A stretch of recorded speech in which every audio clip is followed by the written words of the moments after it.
I just wanted to do something different there. How are you doing out there? Welcome to the lunch break. This is, of course, the Houston Roundball Review Takeover on the lunch break, powered by JM&E. I'm, of course, KG, Chris Gardner, owner of the Houston Roundball Review. You're watching the show on Facebook, on Twitter, on Twitch, on Fire TV, and, of course, on Roku via the BS3 network, changing the way you watch TV. If you have a Roku streaming device, just download BS3 TV. If you don't, you can just go to bs3network.com or bs3tvlive.com. And as always, thank you to my man AJ Jones, Andre AJ Jones, for allowing me this time to share my insights with you, my thoughts, opinions, and information. I already got comments in the YouTube section. That's great. Tran, how you doing? Thank you for chiming in. Miss Donna, how are you as well? Oh, tuning in from California. Outstanding. Excellent, excellent, excellent. So it's only 10 o'clock there. So it's not lunchtime for you, but you're taking time out to watch the lunch break of the Houston Roundball Review Takeover. Miss Donna, how are you? Welcome as always. Thank you for spending time with us, the family here. Gonna do this. Didn't have a chance to make a slide of it. Got this news in the last few minutes. Rice Owls men's hoops. Coach Rob Lanier got another addition to the squad. Announced the transfer of 6'9" young man from San Diego University. Name is Jimmy Oladokun Jr. 6'9" forward. He has 3 years left of eligibility. He was a freshman last year at San Diego. Played in all 31 games, started 13, averaged 5.7 points, 3 rebounds, and he blocked 17 shots in those 31 games. So about a half a block shot per game. So that should be, I think, 8 or 9 additions for Coach Lanier on this and his squad. Thank you very much. I appreciate those kind words, Miss Donna. Hey, Tran's on his second cup of coffee. Tran, I got to get you, man. You got it. You're great on supporting and comments. You got to get you a Roundball Review mug for that coffee. Get you one of those mugs. Get your mug. Click on that shop button and buy you a mug. I'm going to bounce around a bit. Miss Donna, this is for you. I had Coach Jones, Texas Southern's men's basketball coach, on last Thursday's takeover. He touched on these guys, but I want to give them just a little bit more love. Talk about Uno. It's Umar Qureshi, 6'11", 220, signed with TSU, transferred from Nichols. Last season, 33 games played, 41.8% from the floor, including 20 from 3, 71 from the free throw line, and he averaged 4.1 points per game, 2.6 rebounds per game, and almost 1 block per game in just under 13 minutes per game. So that is good. Very good numbers for him. And Coach Jones said if he wanted to, he could have a front line at some points for TSU this coming season, 6'10", 6'9", 6'11". All right, I like that. And they can play. So it's, being tall is one thing. Being tall with skills is better. So always keep that in mind.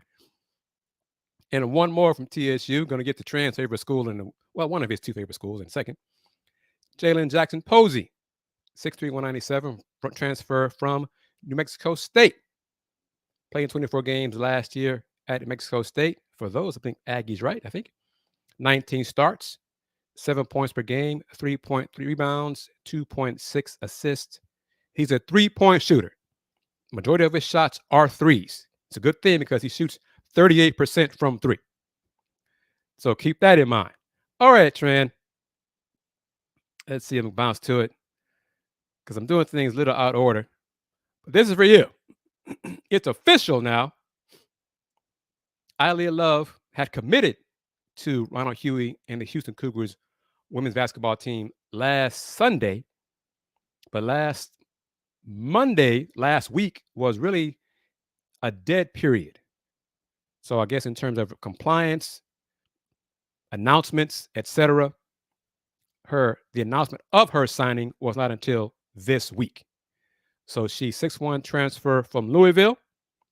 She spent her first 3 collegiate seasons at Georgia Tech.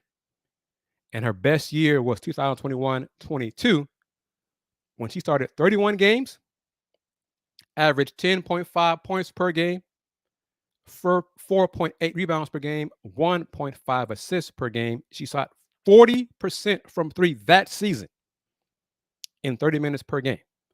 However, this past season at Louisville, she played in 31 games, did not start, averaged just 3.8 points per game, 2.7 rebounds per game, not quite one assist per game, and she shot 36.4% from three in just 16 minutes per game. And if I remember right, she only attempted not quite average 1 3-pointer per game. So even though she's shooting 36% from the floor from three, she didn't shoot a lot of them. She didn't shoot enough. I hope Coach Shui will give her a green light and she lets it fly. He lets her let it fly. I hope, but we shall see. Right here, this comment right here. Don't hold your breath, Tran. Don't hold your breath. Cougs, Coach Huey's team, they'll still be in the bottom half of the Big 12. I hope I'm wrong. I doubt it, though. And speaking of Houston Cougars athletics, Thrillo, how you doing, man? I just talked about TSU, Coach Jones signings. Thrillo, Tran, Miss Donna, and everybody watched on the platforms. Here's an update about my alma mater, athletics, the not good portion of athletics, followed by a really good portion of athletics at Houston Cougars. First, the not good. Houston Cougars baseball. And keep in mind, Corey, how you doing? Let me give everybody some love here for chiming in during lunch. Hello, how are you? Corey, how are you? Welcome, welcome, welcome. Baseball. Coach Todd Whitting. I hate to say this, but it's factual. Signed a 3-year deal in January of this year. I'm not sure why he got that 3 years, but he got it. Let's have a great agent. Then he followed that up with a 500 record overall, going 26-26, 7-19 in the Big 12. And because there are 13 baseball teams in Big 12, they only take 10 for the tournament. The Cougs did not make it. The Cougs are not one of those 10. So you sign him to a new contract, and he can't even lead the baseball team to the conference tournament. Softball, 25-30, 4-23 in Big 12. Because softball only has 10 teams in conference, all 10 teams made the tournament. Didn't matter too much for the Cougs. They lost on day one of the tournament. Should be a typo. There's this typo. Lost on day one of the Big 12 tournament. Tennis, 2-19 overall. Did not win in Big 12 play. 0-13. They announced on April 29th that they would make a change in leadership, in that head coach Helena Basovic will not return for the 2024-25 season. And oh, you gotta love it. Chris Pesman said a national search will begin immediately. Time to toss a rock. Time to toss a pebble. Based on what you just saw, everyone watching the show, do you have faith in Chris Pesman for getting this done, getting a higher right in tennis? I mean, hell, he and the board, whoever, gave baseball a new 3-year deal, and they couldn't even get to the tournament.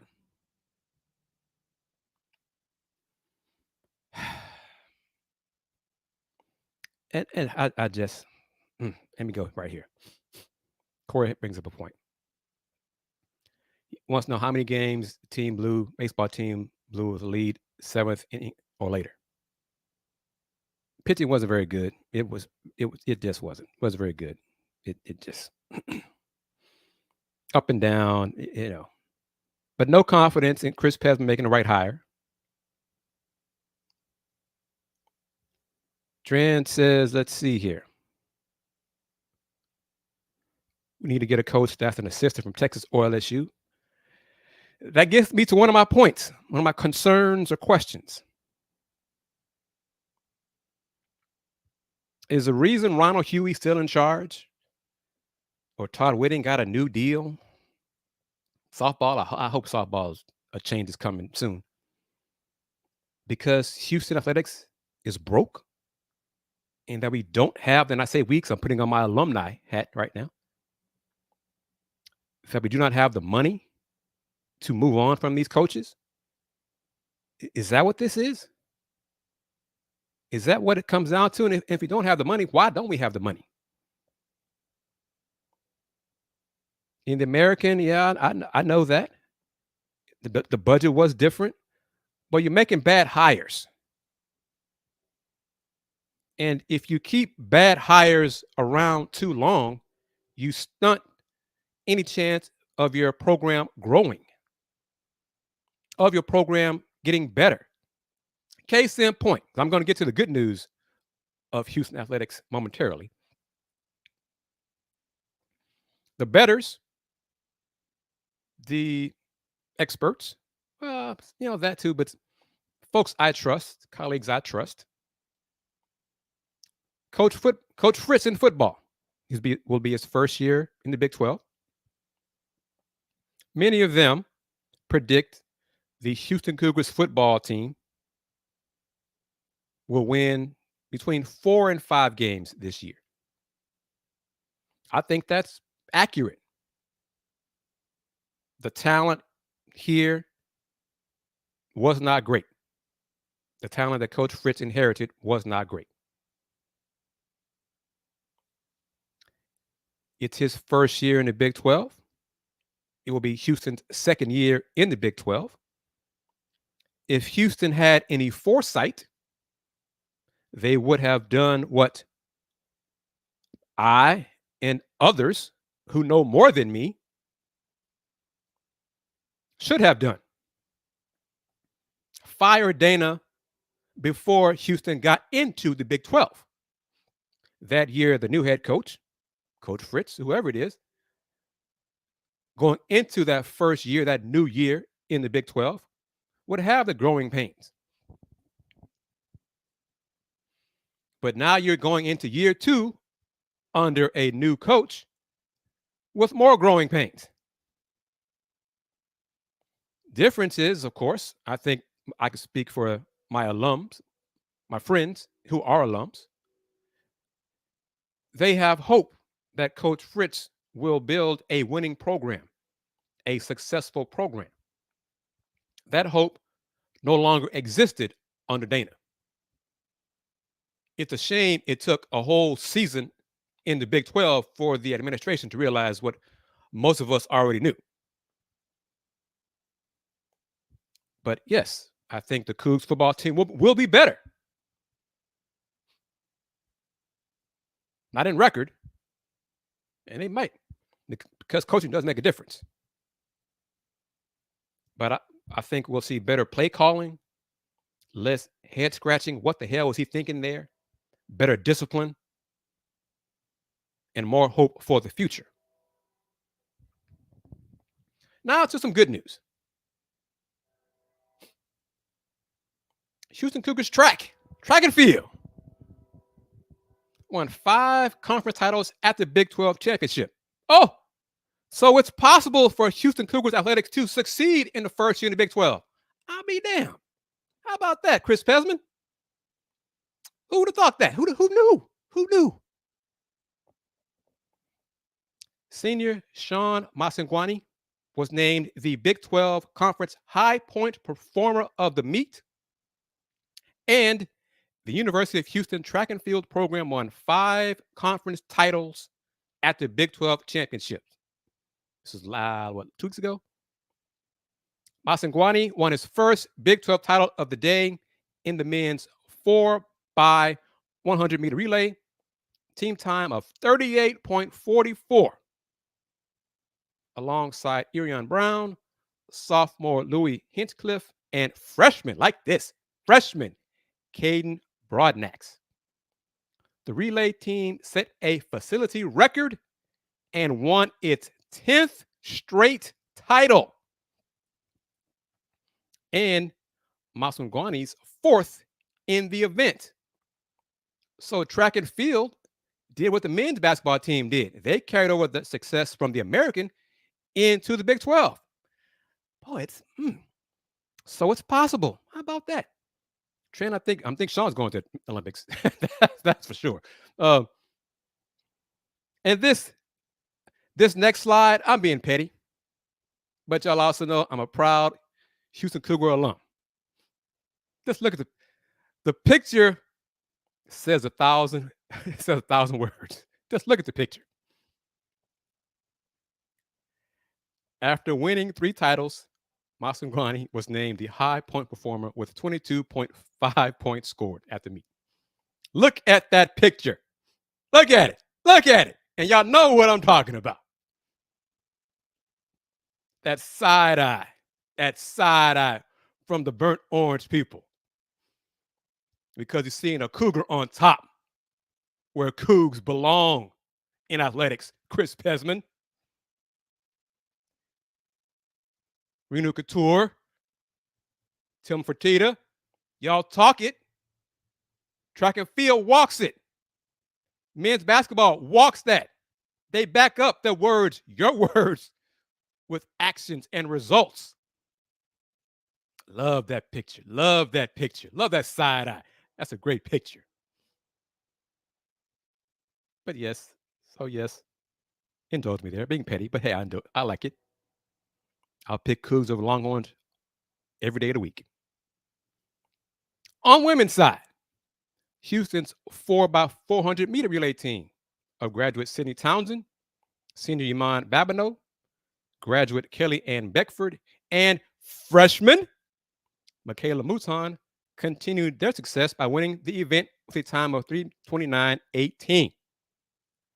Mouton, again, freshman, set a school record in the women's 400-meter with her second place finish of 51:32. Townsend also lowered her 400-meter hurdles school record to 55 flat for second in the event. Beckford added additional points to Houston's score as she placed second in the 800 meters at 2:01.33.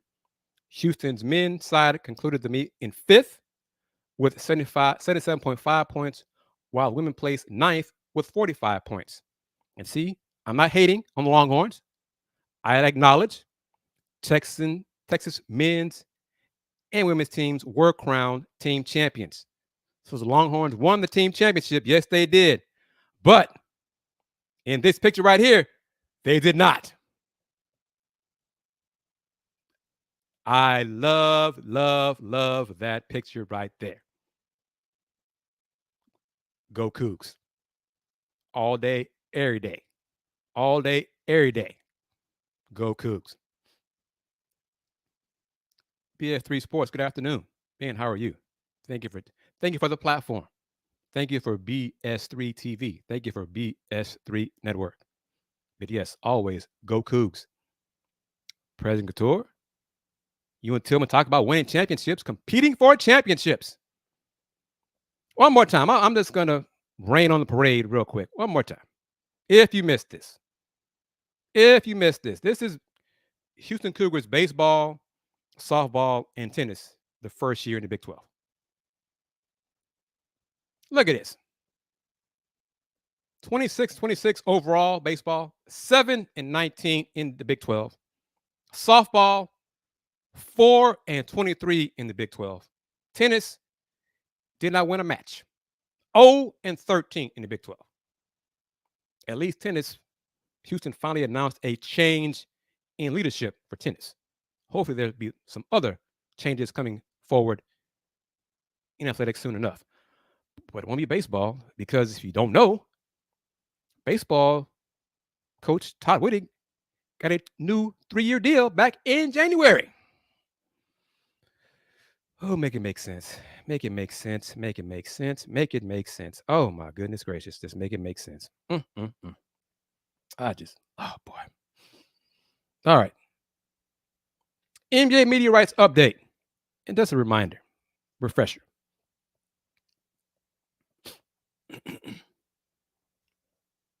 I'll answer Justin's question here. As far as basketball, didn't I say that Samson could have one of his players get off scholarship and use their NIL money instead? How would that work? Scholarships are not 4 years, they're annual renewals. So one year to year. So whoever that one player is, and most likely that person would be someone,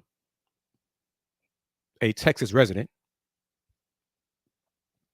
their scholarship officially isn't renewed.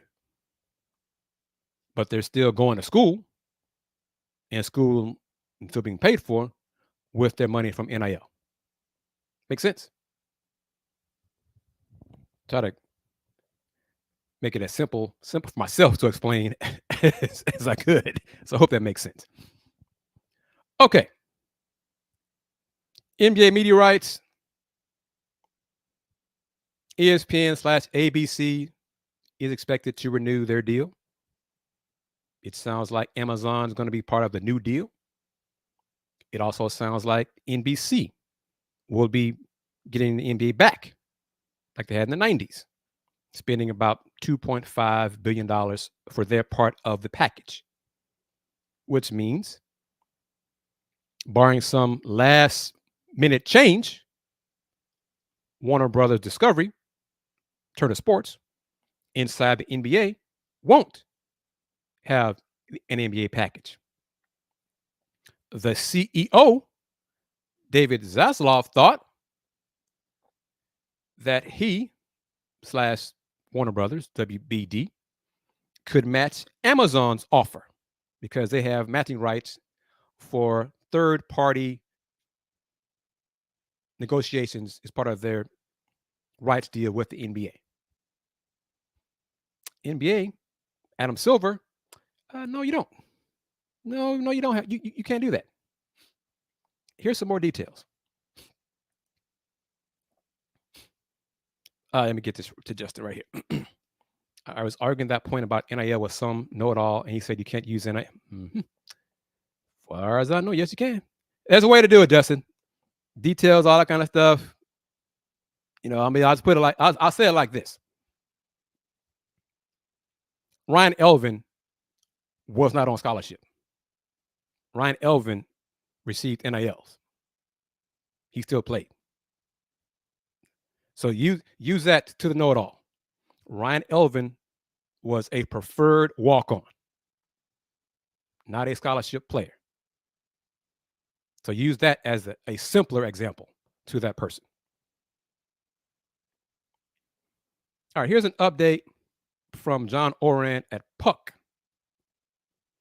On an earnings call last week, Warner Brothers Discovery CEO David Zaslav surprised my sources, this is from John Oran, when he floated the idea that WBD's matching rights also pertain to Amazon's $1.8 billion per year, $1.8 billion per year bid for the C package, which includes the in-season tournament, playing games, annual alternating conference finals, and some early round playoff series. It's from John Oran. I'm not sure what Zaz's lawyers are telling him, but my industry sources with knowledge of these matching rights say that they do not apply to Amazon's bid. Regardless, a bunch of well-paid lawyers will have to hash this all out over the next several weeks. One thing everybody can agree on is that the contractual language around these matching rights is convoluted. Various parties suggest that the NBA will clean that language up in these new deals. Trent, I'm coming to Jamal Shed. Don't worry, I got you. Don't worry. Here's from John Lewis over at Sports Media Watch. Could WBD match Amazon instead of Comcast? Just read, no, they can't. According to Mr. Lewis, bidding exclusively, no worries, Trent, no worries at all. No need to apologize. Bidding exclusively or primarily for Max is, of course, a stretch. WBD could argue that its linear cable operation is equivalent in exposure to Prime Video. But given the NBA's apparent desire to add Amazon as a new partner, it is entirely possible the league will suggest that is not a sufficient match, leaving WBD in the same position it is in with Comcast NBC. It is also the case that Amazon could raise its bid, which they might do, rendering moot any advantage of the C package. All this money, I wish I were an attorney, a media rights attorney, to be a part of these negotiations. But fans of inside the NBA, it does not look good, because Ernie Johnson says he's going to stay with Turner. Well, he's the glue to keeping Shaq, Kenny, and Chuck in line. So it does not seem like the band will be together at NBC. The biggest obstacle WBD faces is that the NBA simply appears to want to move on. Amazon and Comcast are, along with Disney, among the biggest companies in the world. WBD occupies a lesser tier, along with Paramount and Fox Corporation, of companies that are continually absorbed, sold, or spun off. The stability of Amazon and Comcast, especially as compared to the uncertain future of WBD, is simply too much for the league to want to pass up. Thrillo says the NBA will feel that loss in some capacity. But Thrillo, you know this, what I'm referring to when I say this. It's a simple case of big bank take little bank. And Adam Silver and the NBA bigwigs did not forget, will not forget, have not forgotten what David Zaslav said 2 years ago, that we do not have to have the NBA. Yeah, he tried to walk back that comment since then. Too late. Too late. Sure seems like it's too late. But all right. Close to the bottom of the hour. About a minute earlier than usual. We're going to take a break for about 90 seconds and then come back, talk about Jamal Shea at the Combine and some more info on this edition of the Houston Roundball Review Takeover, powered by JM&E. Streaming live on Facebook, Twitter, Twitch, Fire TV, and of course on Roku, courtesy of BS3 TV, the BS3 network, changing the way you watch TV. Be back in 90 seconds.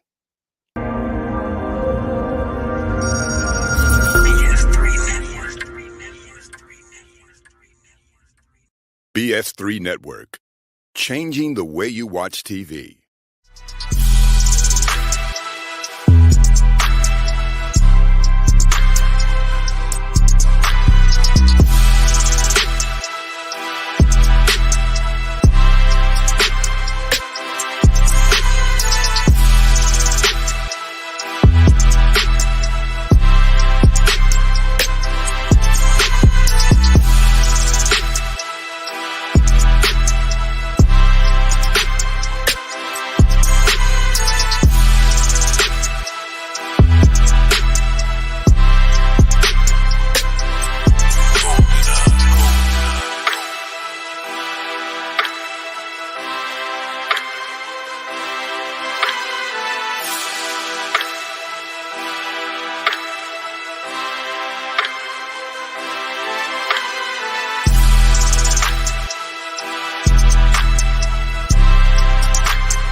Welcome back to the Houston Roundball Review takeover of the lunch break, powered by JM&E and also the BS3 Network. I am, of course, KG, Chris Gardner, owner of the Houston Roundball Review.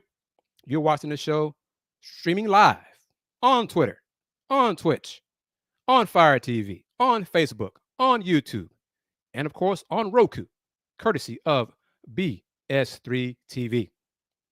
If you have a Roku streaming device, just download BS3 TV. You can watch me on the big screen right there, right now, live on the BS3 TV app. If not, just go to bs3network.com or bs3tvlive.com.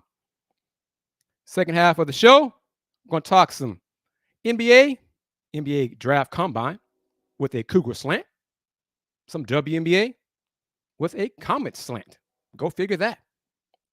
First part of the show talks about Houston Cougars baseball, Houston Cougars softball, Houston Cougars tennis, Houston Cougars track and field, and other things. So if you missed that, go back watch it on demand later on. But now, Jamal Shead at the NBA draft combine. Some info here, courtesy of my colleague, Jonathan Fagan, who is in Chicago for the draft combine. Jamal Shead was cleared for full workouts just 2.5 weeks before the start of the combine. He said he did not know how he would perform until shining throughout the agility drills on Monday. He was convinced with his play in the scrimmage, even if he could tell his conditioning was not all the way back. I saw a little bit of him yesterday, Wednesday. His conditioning is not there yet, and he put on a few LBs too. but I digress. Quote from Jamal: "It felt great to be back out there. I just have to get my wind back a little bit. I felt I was ready to put myself out there to see if I was ready, and I felt like I did a little bit of everything today," end quote. More from Fagan. Shead, who measured 6 feet and a quarter inch, I'm guessing that's quote unquote without shoes, at the combine, has been considered a likely second round pick, limited by his lack of size and a 3-point shot that resulted in only 29.6% accuracy in his college career. But, Tran, Corey, Ms. Wanda, Coug fans who just tuned in, several scouts Tuesday said Shead could jump into the first round or be selected early in the second. His play Tuesday might have helped. While the combine testing is required as part of the new collective bargaining agreement, prospects decide on whether to participate in the scrimmage. Jamal said to Jonathan, "I just want to play." Okay. Some guys are here, they don't want to compete, they don't want to scrimmage. I just want to play. That's what we do at Houston. We compete.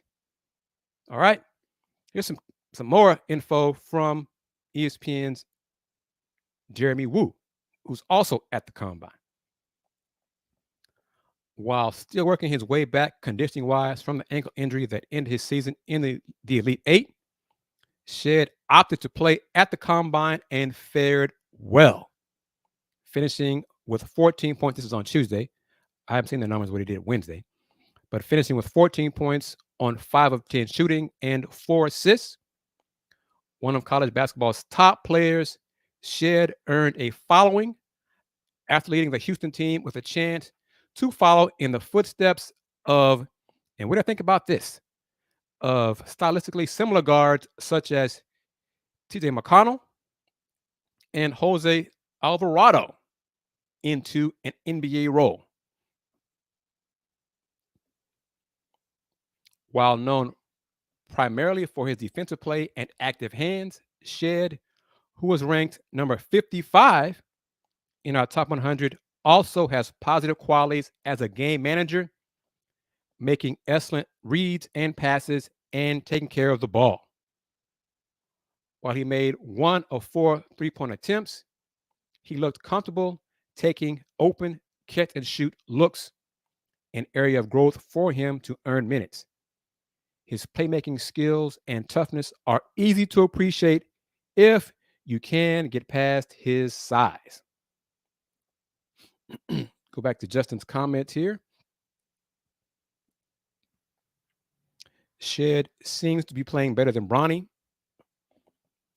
but yet Bronny is getting all the press. We know why. Excuse me. Being overhyped, that's not his fault. And I'm sure everybody has seen the video that he posted himself. He never dreamed about playing with his dad. He wants to carve his own path. So let Bronny be Bronny. Give him a chance to succeed or fail based on his own skill set. LeBron will push, and the Lakers are going to draft Bronny. I'm convinced of it. I have no proof of it, but I'm convinced they will draft him in the second round. They're going to do it. What LeBron wants, Lakers are trying to appease LeBron. You see what they're trying to do, what they're doing regarding the coaches search and all that kind of stuff. Looking at hiring JJ Redick. The writing's on the wall. Okay. But more from Justin. Then you got Bronny, who isn't that much taller than Shed, when for years they had him at 6'4". How crazy is that if Shed, with his college accolades, get drafted after Bronny, who has done nothing? I have to look at where the Lakers are drafting. But Jamal's going to be a Laker. I mean, Bronny's going to be a Laker. Okay. Bronny's going to be a Laker, but Jamal's going to have the long career. Be more successful. He's a winner. He's a leader. Bronny might be good when he's given the chance to succeed on his own skills and not who his dad is. He's not ready now, obviously. Bronny knows that. I think his dad knows that. Hell, the Lakers know that. But they're still probably draft Bronny, But during the little bit of the NBA TV coverage I saw of the NBA draft combine, Sean Farnham, who does work for ESPN as well, covers college hoops analyst, he did a comparison. He had an analogy for Jamal. And he compared Jamal Shed to Earl Watson. Earl, defense guy, a glue guy, a winner, a leader on the floor. Was not the greatest shooter from outside. He had a long career. Jamal, barring injury, serious injury, is going to have a long NBA career. And I don't care if it's in a backup role. If he gets a start here and there because of injury or load management or what have you. If you have a long NBA career as a 6-man, 7th-man, 8-man, if you're in a rotation every game in, game out, you are a success. Period. And he's going to help teams win. So those folks who will try to downplay all of this and those folks, well, he ain't starting. He's not a starter. Well, he's not making $100 million. He's only making 10. The hell? Making more than you. He's going to have a long NBA career. And I agree with Corey here. I think Bronny will be fine in time. He's not ready for the NBA. He knows that. All of us know that. But yeah, I sent that around a few places. When Sean said it, I posted it. I think it's on point. It's a good comparison. And enough, the haters don't want to acknowledge this. Making to the NBA is winning a lottery. is winning the lottery. You have a pro job, a great contract, and what is it? 15, maybe 18 now. You expanded rosters, 30 teams, 500 other guys have. You want 540 guys? That's it. So salute to all those guys. And to the haters, I bet you Jamal could bust that ass and whoop y'all every time anytime he want to. I could do that. All right, here's a good question. I'm gonna talk WNBA momentarily. Last comments. Who and CA? Thank you for chiming in too. I'm sorry I did not give you a shout out earlier. Who will be the first Cougar in the league now to win a championship? Well, I saw it. Who was it? Who said it won't be Quinn and Marcus? Because it won't be in time soon. Unless they get a new head coach soon. Yeah, who would be? Hmm. That's a good question. I'm not sure. If Jamal goes to Denver, it might be Denver. Might be Jamal. Who knows? Ah, I don't know about that one though, Rex. At some point, Coach Carlisle will give Jarris minutes. Won't be this year, but I don't know. Coach Carlisle just seems to be funny and so set in his ways. I'm not sure. And the Pacers don't play defense good enough. Their defense is just blah, just awful, just awful. Oh man, oh gosh, no. Oh no. But we'll see. And whoever gets Jamal, schedule permitting, when that team comes to H Town, I'll be right there talking to him in the locker room, like I did when Marcus came to town and Jarris came to town this year. I talked to both of them and got them, a little quick, I think a minute or so talking to Jarris and longer. I know Marcus a lot longer than Jarris, and talked to him in the locker room before the game. Some of that is on the Houston Roundball Review YouTube channel.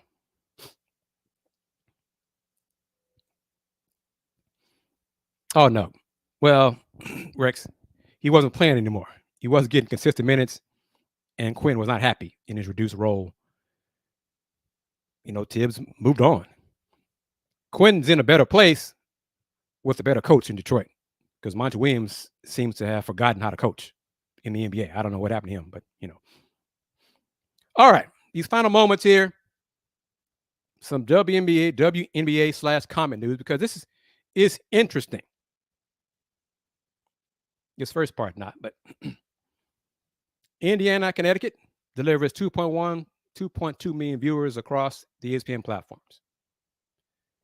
Tuesday's WNBA regular season opener featuring the Indiana Fever at Connecticut Sun, featuring Caitlin Clark's WNBA debut, was the most watched WNBA game on ESPN platforms ever, regular season or playoffs.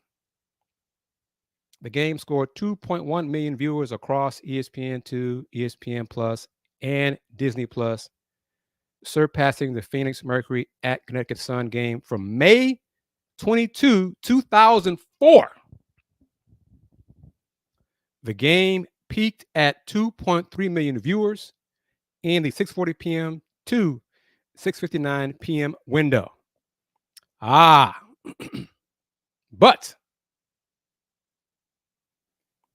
the Houston Comets are in 7 of the 10 most watched WNBA games. This is important because it's context. All 10 of the WNBA's highest rated games aired on NBC. The WNBA's 10 highest rated games are all from 1997 to 2000, the first 4 years of the league's existence and the era of Comets domination, with Cynthia Cooper, Cheryl Swoops, Tina Thompson, Van Chancellor, Janeth Arcane. I could go on. Leading Houston to the WNBA's first 4 titles. Those numbers are helped by the frequency of games in the early years being featured as part of NBC's NBA on NBC coverage, including some doubleheaders with the NBA playoffs. So let me go back. Tillman, if, sounds like when, NBC is part of the new NBA media rights deal, if you get off your ass and bring the WNBA team back to Houston, maybe that new WNBA franchise could get some numbers like the Comets did those first 4 years in the WNBA.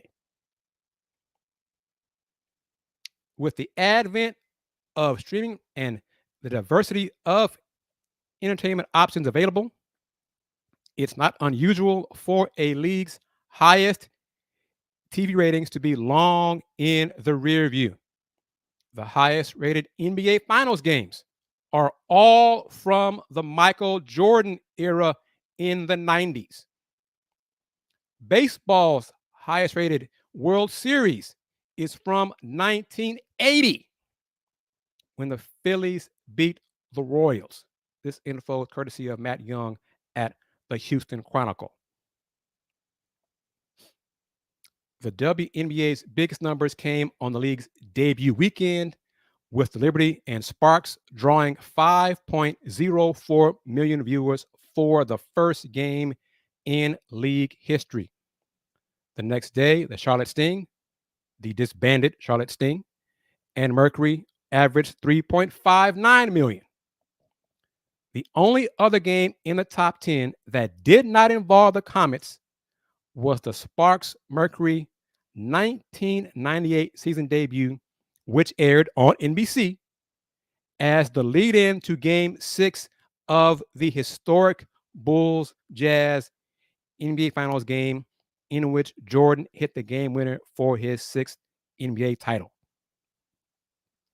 That WNBA game drew 2.89 million viewers, while the Bulls Jazz still is the highest rated NBA game on record, with an average of 22.3 million viewers.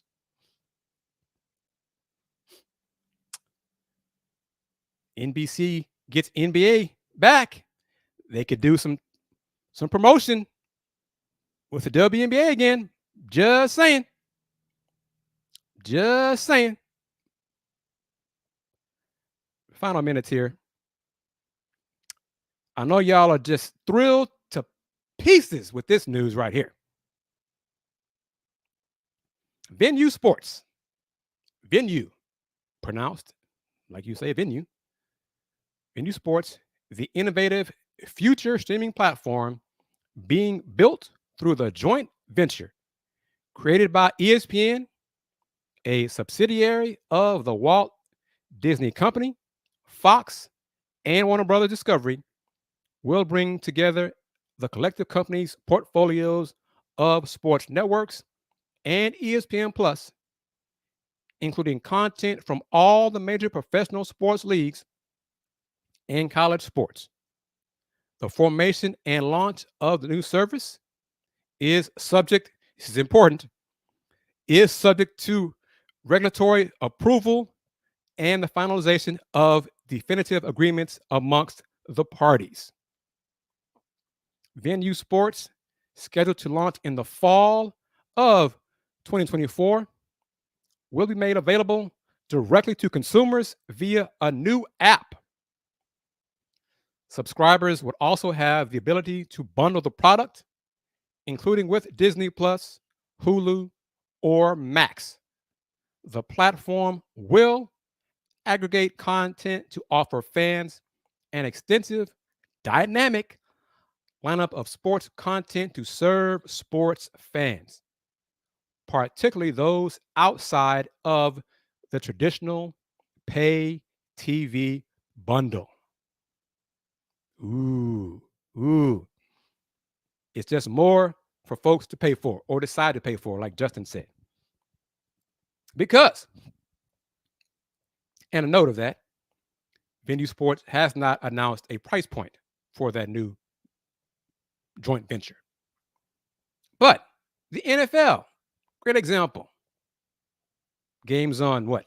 Peacock, Prime Video, NBC, CBS, and Fox. Say all that to do this. The Houston Texans, the NFL, the monster that it is, they slowly leaked out tidbits from the season schedule. Netflix too, right on Christmas, correct? Forgot about that one. Yep. More outlets for fans to pay for or not pay for. The Texans open it up. Regular season, September 8th at the Colts, noon on CBS. September 15th, home versus the Bears, 7:20 prime time on NBC. September 22nd, at Minnesota, noon on CBS. September 29th, home versus the Jacksonville Jaguars, noon on CBS. Then, October 6th versus Buffalo, game also on CBS at noon. Next two on the road, Sunday, October 13th at New England on CBS. And then October 20th at Green Bay, noon on CBS. Sunday, October 27th versus Indianapolis, noon on CBS. Then Halloween, Thursday, October 31st at the Aaron Rodgers 7:15 p.m. against the Jets, if he's not running for political office, on Amazon. Note that game will also be broadcast on a to be determined over the air station in the Houston market. Next, Sunday, November 10th versus the Lions, 7:20 prime time on NBC. Monday night, November 18th against the Cowgirls from Dallas, 7:15 on ESPN. The game will also be broadcast on a network in the Houston market over the air station. Sunday, November 24th versus Tennessee on CBS. Sunday, December 1st at Jacksonville, noon on Fox. Got the bye week on the 8th, late in the season for a bye week. But Sunday, December 15th versus Miami on CBS, noon. And then, oh boy, look at this. Saturday, December 21st at Kansas City, noon on NBC. And then 4 days later, Wednesday, Christmas Day, home versus the Ravens, 3:30 p.m. on Netflix. Christmas game on Netflix. Whew. And then close out the season. Date yet to be determined at Tennessee. Time and network are also to be determined. As Rex says, that's a brutal schedule during the final 3 weeks. Want to see what the C.J. Strouds are made of, Rex. So there we go. Wrapping it up right there. A lot of content I covered today here on this edition of the Houston Roundball Review Takeover, powered by JM&E. So at some point, I might do a separate video live stream because I'm kind of curious how many fans will pay for all these different packages to watch their sports, their favorite team. Netflix, Amazon, Apple, Peacock, Plus, blah, blah, blah, blah, all that stuff. So that's another discussion. Maybe do it next Thursday here. Who knows? Because my budget's small. I watch what I can afford. But as always, it's been a blast talking with everyone. Tran, Rex 32, Corey, Miss Donna, Justin, everyone watching the takeover on Facebook, YouTube, Twitter, Twitch, Fire TV, and of course on Roku via the BS3 network. Tell your friends about the Houston Roundball Review. Tell your friends about the Houston Roundball Review Takeover. Tell your friends about the Houston Roundball Review on YouTube. Spread the word. Hit that like button. Subscribe to the channel. Click that bell so you can receive notifications and updates when new vids are posted. And buy some merch too. Click that shop button. Buy you a cap. Buy you a mug like Tran's going to do, so you can enjoy your coffee or your favorite beverage. And as always, remember this. Since 1994, the Houston Roundball Review, local name, global perspective. Everyone, take care. Peace. It's Sybil Wilkes with what you need to know. Today is Thursday, May 16th, 2024. Number 1. Early Wednesday morning, President Joe Biden issued a video challenge to Donald Trump to participate in a presidential debate or two. Former President Trump accepted the invitation from President Biden for a one-on-one debate to be held June 27th on CNN. CNN said that its debate would be held in the Atlanta studios and that no audience will be present, while a second debate has been agreed upon September 10th on ABC. Number 2. Kansas schools are considering using AI to prevent gun violence. $5 million in state grants available. However, the criteria favor a single vendor, Zero Eyes, sparking debates over fairness and effectiveness. Zero Eyes, founded by veterans, uniquely meets criteria to prevent threats with AI-powered surveillance cameras that alert authorities when firearms are detected. Number 3. Understanding your heart rate can help you monitor your fitness level and heart health. It might even help you spot health problems. Changes in your heart rate may suggest a heart condition or other health problems, especially as you age. Read more about heart health and hypertension in today's health update. Number 4, a federal judge in Wisconsin upheld a requirement for absentee voters to have their ballots witnessed, citing it as a long-standing existence and its usefulness in preventing fraud. 4 of the past 6 presidential elections in the state of Wisconsin have been decided by less than a percentage point, including the past 2. The decision was challenged by Democrats who argued that it violates the Voting Rights Act. Number 5, many in the U.S., and particularly African American men, suffer from mental illness. The stigma of mental illness prevents men from seeking help. A partnership between the National Institute of Minority Health Disparities and Omega Psi Phi Fraternity Incorporated, led by the Brother You're on My Mind initiative, which aims to educate and encourage supportive conversations about mental health among African American men. Here's your daily inspiration from Yogi's Jewels.